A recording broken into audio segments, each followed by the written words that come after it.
Hello, Kimberly Lebbing here. And this week, I want to talk about some of the phrases and the beliefs that we grow up with that make our business hard.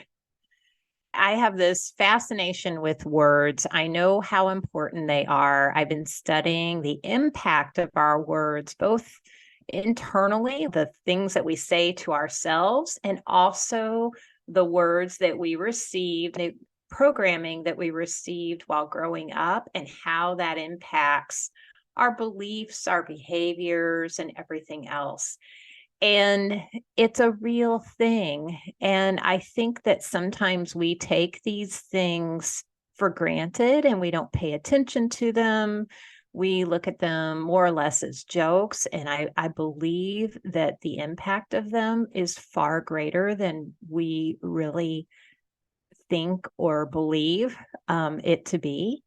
I've always been fascinated about the origin of words, but now that I am in the field of neurolinguistics, I am even more fascinated with it. And so I was looking up this term, nose to the grindstone, and just kind of curious about where this phrase came from. And it was really, really interesting because it dates back to as early as the 1400s, and it had to do with how people sharpened their tools, their knives, and any kind of sharp objects, knives and swords and things like that.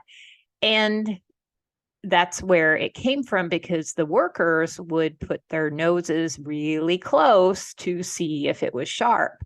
Another thing that came up in my search about this is that it was also used as a punishment.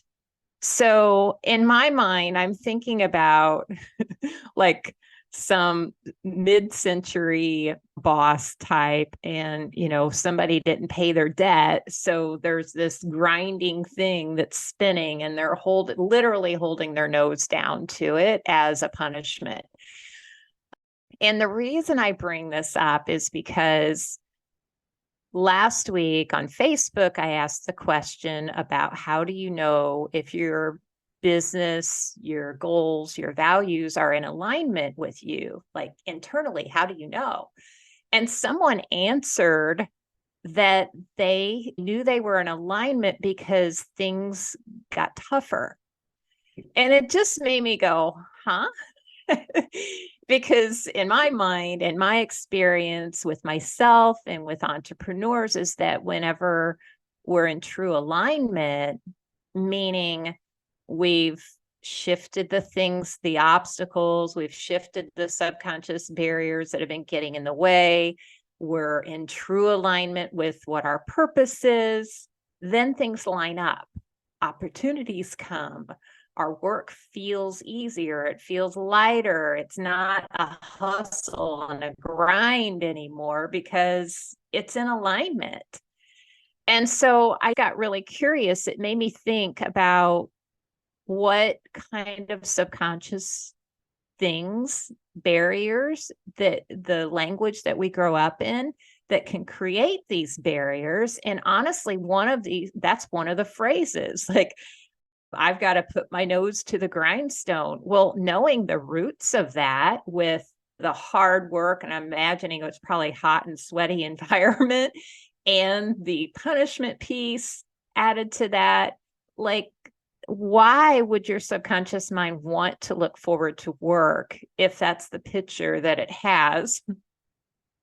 And then it made me think about other things that we grew up hearing, or maybe our grandparents heard, or our parents heard. And just as a side note, these beliefs can be passed down to us generationally. So if these are beliefs, even that you didn't hear, they may still be in you because of the generational piece. So I'm thinking about money doesn't grow on trees. You have to work hard if you want to be successful. Making money is hard. There's so many different things that we hear. And then we get to be entrepreneurs, or when we choose to be entrepreneurs, then we can't figure out why things aren't going quite as easily as we would like them to.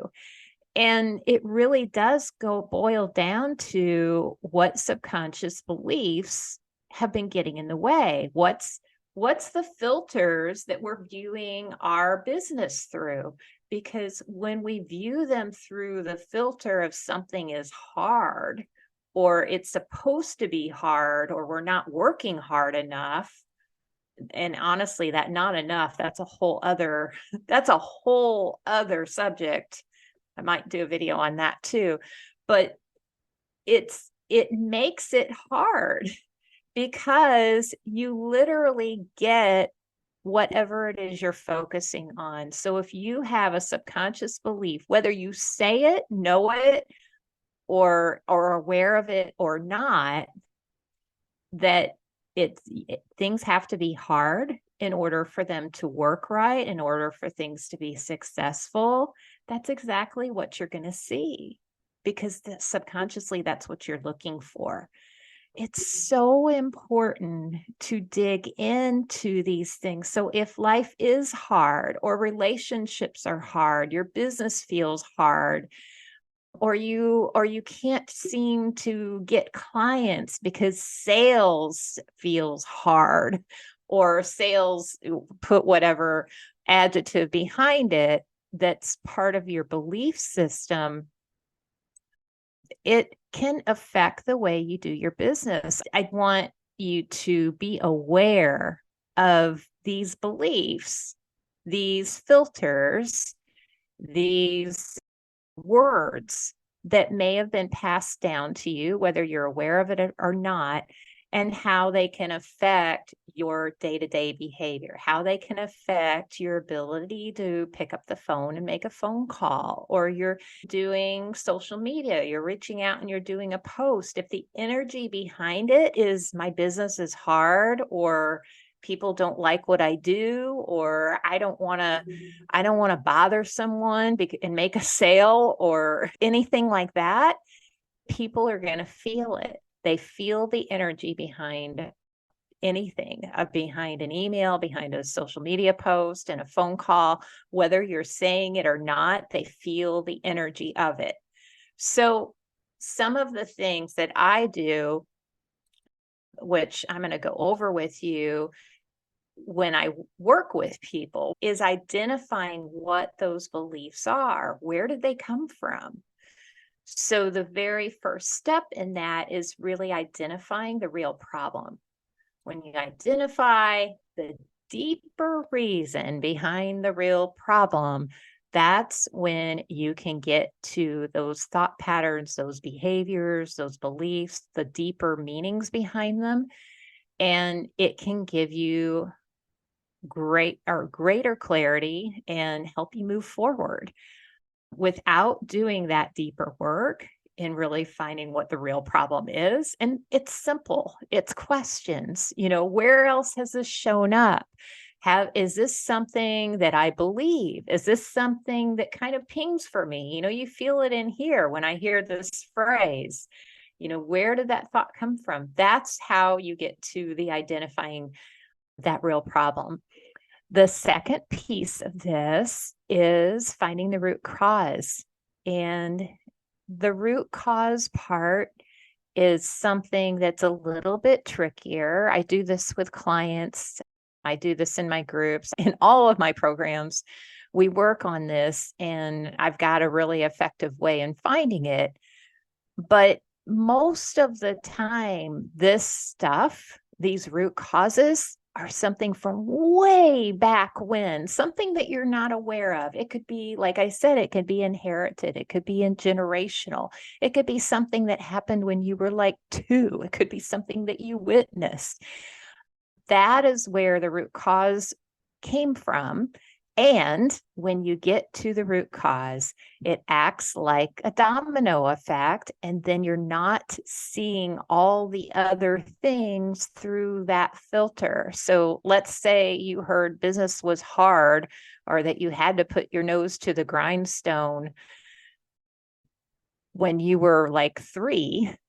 And when you can go in and shift the way you believe shift the way that belief is held subconsciously, it's no longer a problem.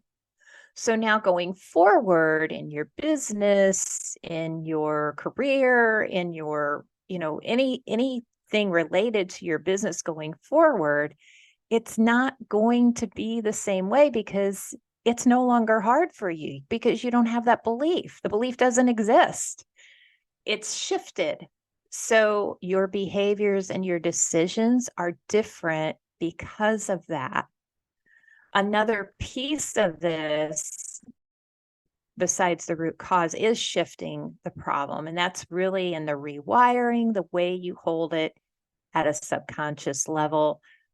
The short way to describe how that is it's a bit of a reframing, and it's a different way to look at it so that it's stored differently in your brain, so that going forward you can leave that belief behind you, see the gifts from it, see the wisdom from it, see the insights from it, and move forward in your business and in your relationships and in your life.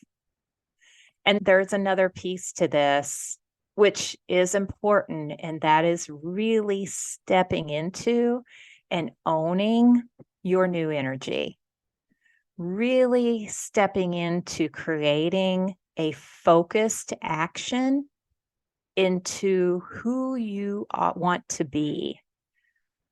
And this is the way I do it, is a deep dive into subconsciously seeing how your new behavior, your new energy is being in the world in reality.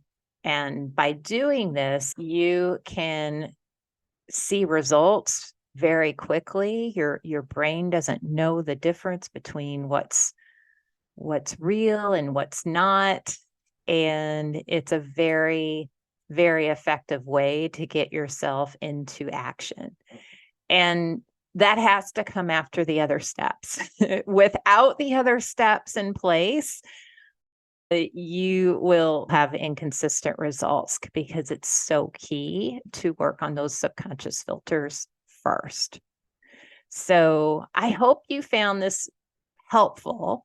I also hope you will just be more aware of the words that you use, the phrases that you use, even there's so many that are kind of meant as jokes, and they're not. We really need to pay attention to the words that we put out into the universe, because the universe hears it. Our subconscious mind takes it literally.